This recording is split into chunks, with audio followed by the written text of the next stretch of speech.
Welcome to Roa City. Ito dahil ipapasyal ko kayo sa sa amon nga dagat. Amon dagat, hindi sa Baybay sa Roa City. This is Baybay of Roa City. Madami siyang mga restaurant here. Nagpamasyal lang ako dito.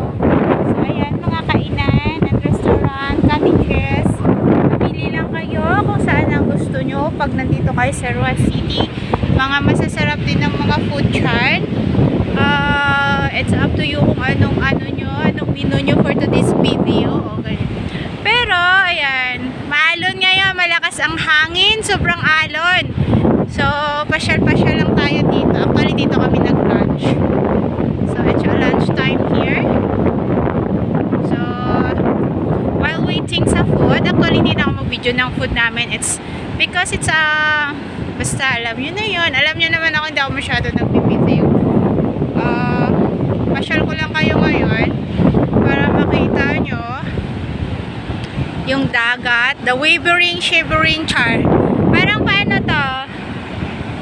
It's low tide, I guess, yeah. Low tide siya. Tapos, oh, look at that. There's a shell. Ayan, oh, nakikita nyo ba yan? Pero hindi siya, parang patay na to. Diba? Mga patay na shell. So, yan. Nasa tabing dagat. Yung gusto nyo yan magtalon-talon. Sabi niya, habulin nyo ako! Oh my gosh! Oh, ang daming seashells. Woo!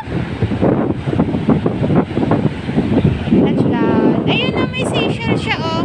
Pataob na yata. Pataas na yung water. Paakyat na yung tubig kasi, oh. Oh! Pataas na yung tubig. Hey!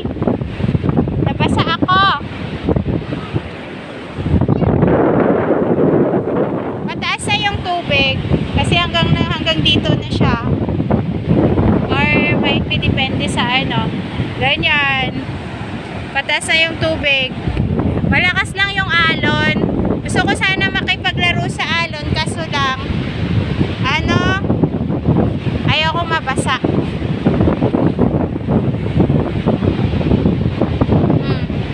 Mahirap na mabasa. Ayan, ang daming shell. Gusto nyo ba ng shell? Sabihin nyo lang, kayo. Ikukuha ko kayo. Kaso madami. Ayan, seaweed, seagrass. Na mga nadadala ng alon. Ayan. So, ganyan kalakas ang hangin. So, kung nakikita nyo. Ayan, balik na ako dun sa aming restaurant. So, ayan, makita nyo, may mga naglalarong bata. So, yun, doon. Ito yung mga restaurant dito, guys, na famous. Meron ding mga, may mga stall foods. Kung gusto nyo yung mga parang pika-pika, marami din dito. Marami din mga restaurant, mga affordable naman siya.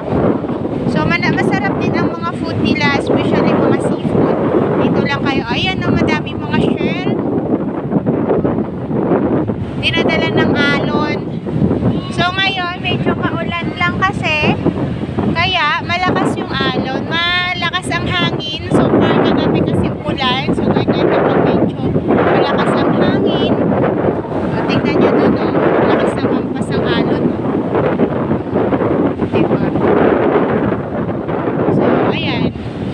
So, pagkaganyan, pag may kasama kayong bata, delikado kasi sobrang lakas talaga ng alon.